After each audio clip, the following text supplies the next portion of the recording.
ಮಾಜಿ ಸಚಿವ ಎಚ್.ಡಿ. ರೇವಣ್ಣ ಅವರಿಗೆ ಜಾಮೀನು ಸಿಗುತ್ತೋ ಇಲ್ವೋ, ನಿರೀಕ್ಷಣಾ ಜಾಮೀನು ಕೋರ್ಟ್ ಮಂಜೂರು ಮಾಡುತ್ತೋ ಇಲ್ವೋ, ಸದ್ಯಕ್ಕಿರುವಂತಹ ಪ್ರಶ್ನೆ ಇದು. ಬಹಳಷ್ಟು ಕುತೂಹಲಕರ ಘಟ್ಟದಲ್ಲಿ ಸದ್ಯ ವಿಚಾರಣೆ ನಡೆದಿದ್ದನ್ನು ನೀವು ಗಮನಿಸಿದ್ರಿ.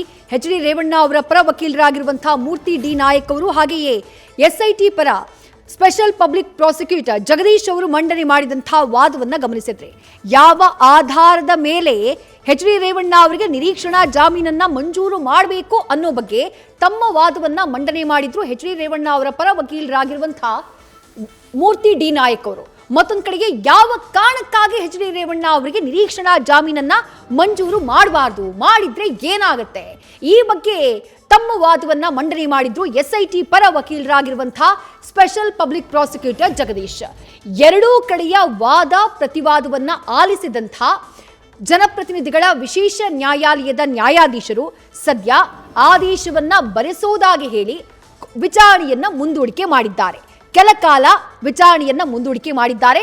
ಕೆಲವೇ ಕ್ಷಣದಲ್ಲಿ ಮತ್ತೆ ಕೋರ್ಟ್ ಅಸೆಂಬಲ್ ಆಗುತ್ತೆ. ಮಧ್ಯಂತರ ನಿರೀಕ್ಷಣಾ ಜಾಮೀನು ಆದೇಶವನ್ನ ಕಾಯ್ದಿರಿಸಿದ ಪೀಠ ಕೆಲವೇ ಕ್ಷಣದಲ್ಲಿ ಎಚ್.ಡಿ. ರೇವಣ್ಣ ಅವರಿಗೆ ನಿರೀಕ್ಷಣಾ ಜಾಮೀನು ಸಿಗುತ್ತೋ ಇಲ್ವೋ ಅನ್ನುವಂಥದ್ದು ಕನ್ಫರ್ಮ್ ಆಗುತ್ತೆ. 5:15 ಅವರು ವಿಚಾರಣೆಗೆ ಹಾಜರಾಗಬೇಕು. 41A ಅಡಿಯಲ್ಲಿ ಅವರಿಗೆ ವಿಚಾರಣೆಗೆ ಹಾಜರಾಗುವಂತೆ ನೋಟಿಸ್ನ ನೀಡಲಾಗಿರುವುದು. ಬರಲೇಬೇಕು ಅವರು ವಿಚಾರಣೆಗೆ. ಬರದೇ ಇದ್ರೆ ಅರೆಸ್ಟ್ ಮಾಡುವಂತಹ ಚಾನ್ಸಸ್ ಜಾಸ್ತಿ ಇದೆ.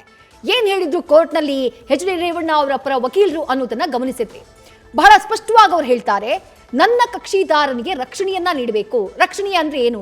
ಮಧ್ಯಂತರ ಜಾಮೀನನ್ನಾದ್ರೂ ನೀವು ಮಂಜೂರು ಮಾಡಬೇಕು. ರಕ್ಷಣೆಯನ್ನ ನೀಡಿದ್ರೆ 5:00ವರೆಗೆ ವಿಚಾರಣೆಗೆ ನನ್ನ ಪರ ಕಕ್ಷಿದಾರರು ಹಾಜರಾಗ್ತಾರೆ.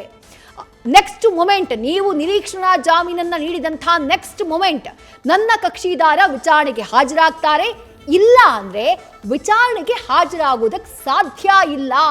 ಇದನ್ನ ಎರಡೆರಡು ಬಾರಿ ನ್ಯಾಯಾಧೀಶರ ಮುಂದೆ ಉಲ್ಲೇಖ ಮಾಡಿದ್ದಾರೆ ಎಚ್.ಡಿ. ರೇವಣ್ಣ ಅವರ ಪರ ವಕೀಲರಾಗಿರುವಂತಹ ಮೂರ್ತಿ ಡಿ ನಾಯಕ್ ಅವರು. ಆ ನಂತರದಲ್ಲಿ ಸ್ಪೆಷಲ್ ಪಬ್ಲಿಕ್ ಪ್ರಾಸಿಕ್ಯೂಟರ್ ಜಗದೀಶ್ ಅವರು ಯಾವ ರೀತಿ ವಾದವನ್ನ ಮಂಡನೆ ಮಾಡಿದ್ರು ಅನ್ನೋದನ್ನ ಗಮನಿಸಿದ್ವಿ. ಬಹಳ ಗಂಭೀರವಾದಂತಹ ವಿಚಾರವನ್ನ ಅವರು ಉಲ್ಲೇಖ ಮಾಡ್ತಾರೆ. ಈಗೇನು KR ನಗರದಲ್ಲಿ ಕಂಪ್ಲೇಂಟ್ ದಾಖಲಾಗಿದೆ, FIR ದಾಖಲಾಗಿದೆ, ಆ ಪ್ರಕರಣ ಇದೆಯಲ್ಲ, ಆ ಪ್ರಕರಣ ಬೇರೆ ಸಂತ್ರಸ್ತರ ಮೇಲೆ ಪ್ರಭಾವವನ್ನ ಬೀರೋದಕ್ಕೆ ಅಥವಾ ಬೇರೆ ಸಂತ್ರಸ್ತರಿಗೆ ಒಂದು ಸಂದೇಶವನ್ನ ರವಾನೆ ಮಾಡುವುದಕ್ಕೆ ಮಾಡಿರುವಂತಹ ಕೃತ್ಯ. ಪ್ರಜ್ವಲ್ ರೇವಣ್ಣ ಅಂದ್ರೆ ಇಲ್ಲಿ ಆರೋಪಿ ಏನಿದ್ದಾರೆ, ಆರೋಪಿಯ ಪುತ್ರ ಪ್ರಜ್ವಲ್ ರೇವಣ್ಣ ಅವರದ್ದು ಇನ್ನೂ ಹಲವು ವಿಡಿಯೋಗಳಿದ್ದಾವೆ, ಸಾಕಷ್ಟು ವಿಡಿಯೋಗಳು ಹರಿದಾಡ್ತಾ ಇದ್ದಾವೆ. ಹಾಗಾಗಿ ಮತ್ತಷ್ಟು ಸಂತ್ರಸ್ತರು ಕಂಪ್ಲೇಂಟ್ ಅನ್ನ ಕೊಡುವಂತಹ ಸಾಧ್ಯತೆ ಇದೆ. ಆ ಸಂತ್ರಸ್ತರು ಕಂಪ್ಲೇಂಟ್ ಅನ್ನ ಕೊಡುವುದಕ್ಕೆ ಮುಂದಕ್ಕೆ ಬರಬಾರ್ದು. ಒಂದು ವೇಳೆ ಕಂಪ್ಲೇಂಟ್ ಅನ್ನ ಕೊಡೋಕೆ ಮುಂದಾದ್ರೆ ಈ ರೀತಿ ಮಾಡ್ತೀವಿ ಅನ್ನುವಂತಹ ಸಂದೇಶವನ್ನ ರವಾನೆ ಮಾಡೋದಕ್ಕೆ ಈ ರೀತಿ ಕಿಡ್ನಾಪ್ನ ಮಾಡಲಾಗಿದೆ ಅನ್ನುವಂತಹ ಗಂಭೀರ ವಿಚಾರವನ್ನ ಪ್ರಸ್ತಾಪ ಮಾಡ್ತಾರೆ ಎಸ್ಐಟಿಯ ಪರ ವಕೀಲರಾಗಿರುವಂತಹ Jagadish, special public prosecutor Jagadish. ಹಾಗಾಗಿ ನಿರೀಕ್ಷಣಾ ಜಾಮೀನನ್ನ ನೀವು ಮಂಜೂರು ಮಾಡಬಾರ್ದು. ಆರೋಪಿ ಸ್ಥಾನದಲ್ಲಿರುವಂತಹ ಮಾಜಿ ಸಚಿವ ಎಚ್.ಡಿ. ರೇವಣ್ಣ ಅವರು ರಾಜಕೀಯವಾಗಿ ಪ್ರಭಾವಿ ಇದ್ದಾರೆ, ಹಣದಲ್ಲೂ ಕೂಡ ಪ್ರಭಾವಿ ಇದ್ದಾರೆ. ಅವರು ಲೀಗಲ್ ಸಿಸ್ಟಮ್ ಏನಿದೆ, ವ್ಯವಸ್ಥೆ ಏನಿದೆ, ಅದನ್ನೇ ತಿರುಚುವಂತಹ ಸಾಧ್ಯತೆ ಇದೆ. ತಮ್ಮನ್ನ ತಾವು ರಕ್ಷಣೆ ಮಾಡಿಕೊಳ್ಳೋದಕ್ಕೆ ಅವರು ಯಾವ ಹಂತಕ್ಕೆ ಬೇಕಾದರೂ ಹೋಗಬಹುದು. ಹಾಗಾಗಿ ಸಂತ್ರಸ್ತೆಯ ರಕ್ಷಣೆ, ಕಿಡ್ನಾಪ್ ಆಗಿರುವಂತಹ ಸಂತ್ರಸ್ತೆಯ ರಕ್ಷಣೆ ನಮಗೆ ಇಲ್ಲಿ ಬಹಳ ಮುಖ್ಯ ಅಂತ ಹೇಳಿ ತಮ್ಮ ವಾದವನ್ನ ಮಂಡನೆ ಮಾಡಿದ್ದಾರೆ.